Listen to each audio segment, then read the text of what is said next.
نحمدہ ونصلی ونسلم علی رسولہ الکریم اما بعد فاعوذ باللہ من الشیطان الرجیم بسم اللہ الرحمن الرحیم قال اللہ تبارک و تعالی فی الکلام المجید انما یرید اللہ لیذہب عنکم الرجس اہل البیت ویطہرکم تطہیرا صدق اللہ مولانا العظیم۔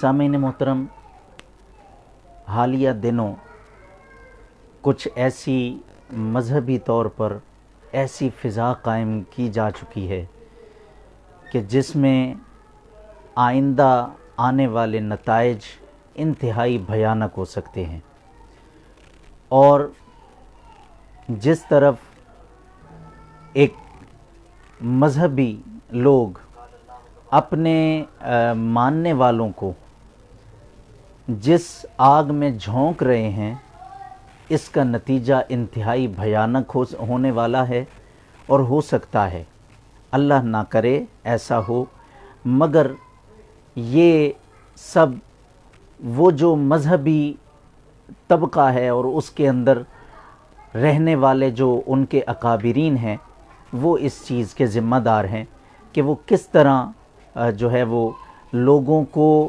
آگے ان کو غلط راہ پر ڈال کر اور اپنی اپنی سوچ کا غماز بنا کر لوگوں کی زندگیوں کے ساتھ کھیل رہے ہیں۔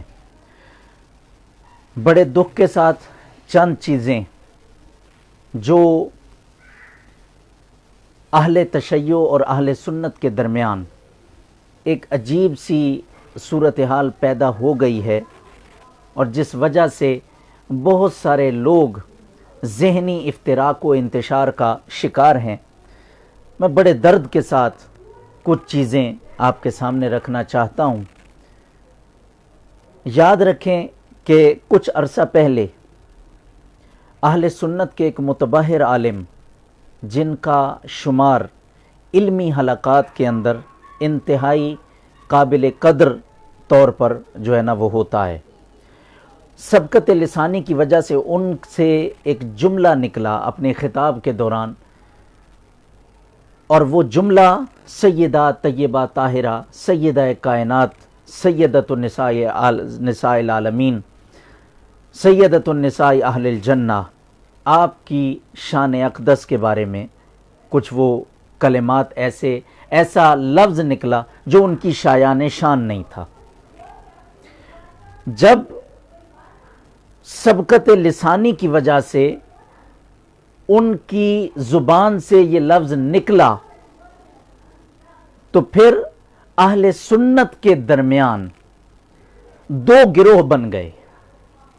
ایک گروہ ایسا ہوا کہ جو علامہ موصوف کی حمایت میں نکل پڑا، اور دوسرا گروہ ایسا ہوا جو اس کے بالکل مخالف نکل پڑا، اور دوسری طرف جو ایک مخصوص طبقہ ہے چھوٹا سا، انہوں نے سیدہ پاک کی شان کے اندر لفظ خطا کو گوارا نہ کرتے ہوئے انہوں نے سیدنا صدیق اکبر رضی اللہ تعالیٰ عنہ کی عظمت اور شان پر مغلظات بکنا شروع کر دیے، اور آقا علیہ الصلوۃ والسلام کی بنات مطہرات کا ہی انکار کر دیا۔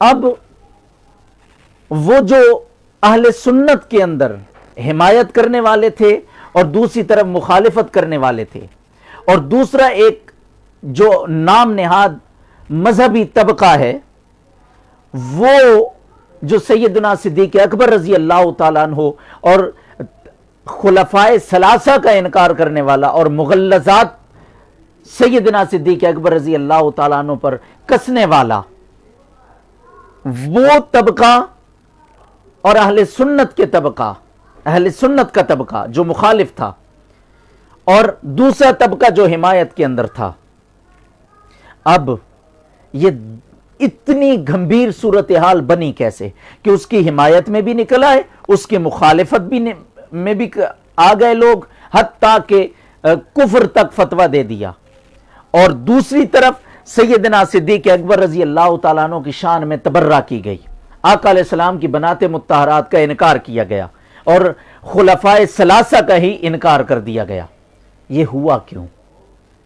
اس وجہ سے ہوا کہ وہ جو علامہ موصوف تھے جن کی سبقت لسانی کی وجہ سے ایک لفظ خطا جو سیدہ کائنات کے شایان شان نہیں تھا، وہ بجائے اس کے کہ اس لفظ سے رجوع کرتے یا اتنا کہہ دیتے کہ سبقت لسانی کی وجہ سے یہ لفظ مجھ سے ادا ہو گئے لہٰذا میں یہ الفاظ واپس لے رہا ہوں، بجائے ان الفاظ کے ادا کرنے کے وہ اپنے موقف پر ڈٹ گئے اور اس طرح ڈٹے کہ پھر خطا کو ثابت کرنے کے لیے انہوں نے کئی دن پھر دلائل دینا شروع کر دیے.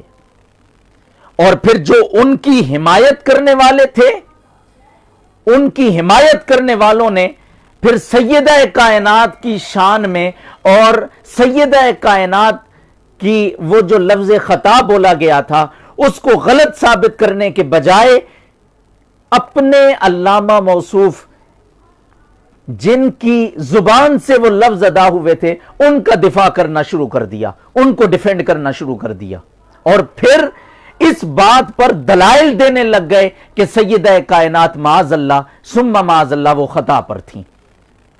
اور کئی گھنٹے کئی معانی سامنے رکھ کر خطا کو ثابت کرنے کی ناپاک جسارت کی گئی، کوشش کی گئی. پھر انہوں نے اپنے موقف کو ثابت کرنے کے لیے پہلے مطلقاً خطا بتایا، پھر اجتہادی خطا بنا دیا. اب یہاں میں ایک چھوٹی سی بات اسی لفظ اجتہادی خطا کے بارے میں کرنا چاہتا ہوں. یاد رکھیں اجتہاد کا معنی ہوتا ہے کوشش کرنا، اور اگر اس کوشش کے اندر کوئی ایسا کام ہو جائے جس کا اس نے ارادہ نہیں کیا تھا، یا وہ ایسا کام جس کو کرنے کے لیے نکلے وہ اپنی تاویلات لے کر، وہ اپنا اجتہاد لے کر، اپنی کوشش، وہ جو انہوں نے بہت زیادہ محنت کی اس چیز کے اندر، کسی ایک نتیجے پر پہنچ کر انسانی ذہنی سمجھ کے مطابق نکلے اور وہ کام چونکہ ان کے مطابق نہیں ہوا اور اس چیز کو انہوں نے اپنی زندگی میں اپلائی کر لیا، امپلیمنٹ کر لیا، تو وہ اجتہادی خطا ہو گئی. اگرچہ وہ ایسا کرنا نہیں چاہتے تھے مگر ہو گئی تو اب وہ اجتہادی خطا ہے. اس کو اجتہادی خطا کہتے ہیں اور اس پر اجر بھی ہے.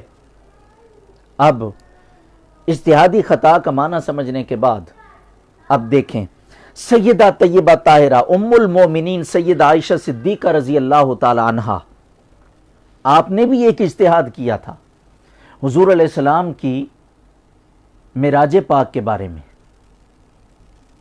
کہ آقا علیہ الصلوۃ والسلام کو اللہ رب العزت کی زیارت ہوئی یا نہیں ہوئی. انہوں نے لا تدرکہ الابصار سے اجتہاد کیا، مگر اس کا نتیجہ انہوں نے کیا نکالا کہ اللہ تعالیٰ کو حضور علیہ السلام کو اللہ تعالیٰ کی زیارت نہیں ہوئی. مگر صحابہ کرام رضوان اللہ تعالی علیہ مجمعین جن کے سامنے تاجدار کائنات صلی اللہ علیہ وآلہ وسلم نے ارشاد فرمایا تھا، آج اہل سنت کس کی بات کو مانتے ہیں؟ اجتہاد سیدہ ام المومنین اما عائشہ صدیقہ نے بھی کیا، اور وہ جو صحابہ کرام تھے ان کے سامنے آقا علیہ السلام نے بات فرمائی، قول فرمایا، مگر آج اہل سنت ام المومنین سیدہ عائشہ صدیقہ کی بات کو نہیں مانتے. اب کیا کہیں گے کہ ام المومنین سیدہ عائشہ صدیقہ رضی اللہ تعالی عنہا عفیفہ کیا وہ خطا پر ہو گئی؟ اس بات کو خطا بنائیں گے؟ پھر آپ تاریخ کے ورق پڑھیے. میں زیادہ